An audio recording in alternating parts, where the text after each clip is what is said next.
ఓం మహాగణపతయే నమః. ఓం గురుభ్యో నమః.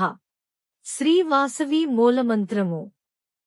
ఓం హ్రీం శ్రీం క్లీం ఐం గ్లాం వం వాసవి కన్యకే మహ్యం సర్వ సౌభాగ్యం దేహి దేహి స్వాహ. ఓం కుసుమ పుత్రీ చ విద్మహే కన్యకుమారి ధీమహి తన్నో వాసవి ప్రచోదయాత్. శ్రీ వాసవి అమృతకలశం.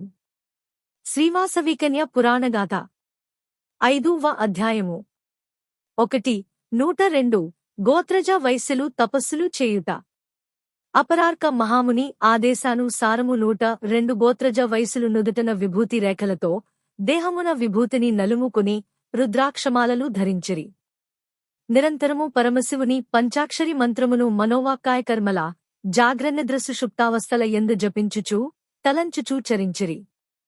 భూలోకమున గల పవిత్ర క్షేత్రములను పుణ్యతీర్థములను ఋషి పుంగవుల దివ్యాశ్రమములను సందర్శించి దీవెనలందిరి. వీరిలో కొందరు నైమిసారణ్యమునందు, మరికొందరు కులపర్వతములందు, ఇంకా కొందరు గంగా నదీ తీరప్రాంతములందు భార్యా బిడ్డలతో నివాసము లేర్పరుచుకునిరి. వివిధ ప్రాంతములందు శివలింగ ప్రతిష్టలను గావించిరి. అంతేగాక పరమశివుని సాక్షాత్కారమునకే ఒంటి కాలిపై నిలబడి కొందరు, మన్నుటెండలో నిలబడి కొందరు, గాలిని మాత్రమే ఆహారముగా తీసుకుని కొందరు ఆకుల లమ్ములుదిని కొందరు ఘోర తపస్సులను చేయసాగిరి. కాని కాలము గడచి పోవుచుండెనేగాని పరమశివుడు ప్రత్యక్షము కాడాయను. 2. హిమాలయ మహర్షుల బోధ. అంత వైశ్యులు చింతాక్రాంతులై అందరునూ సమావేశమై హిమగిరులను చేరుకుని మానస సరోవర ప్రాంతమునందుగల సిద్ధయోగ పురుషులను దర్శించిరి. వారికి వినయమున నమస్కరించి తమ బాధలను అంతవరకు చేసిన ప్రయత్నముల గురించి వారికి విపులముగా వినయమున విన్నవించిరి. అప్పుడారుషులు జ్ఞానదృష్టితో సర్వమును తెలుసుకుని వైశ్యులారా, ఈ విధముగా కాదు, మీలో ఎవరెవరికి ఏ పదార్థమో నందు అత్యంత ఇష్టమో దాని పరిత్యజించి తపము లాచరింపవలయును. ఈ విధముగా చేసిన తపము 100 రెట్లు అధిక ఫలం మొసంగును.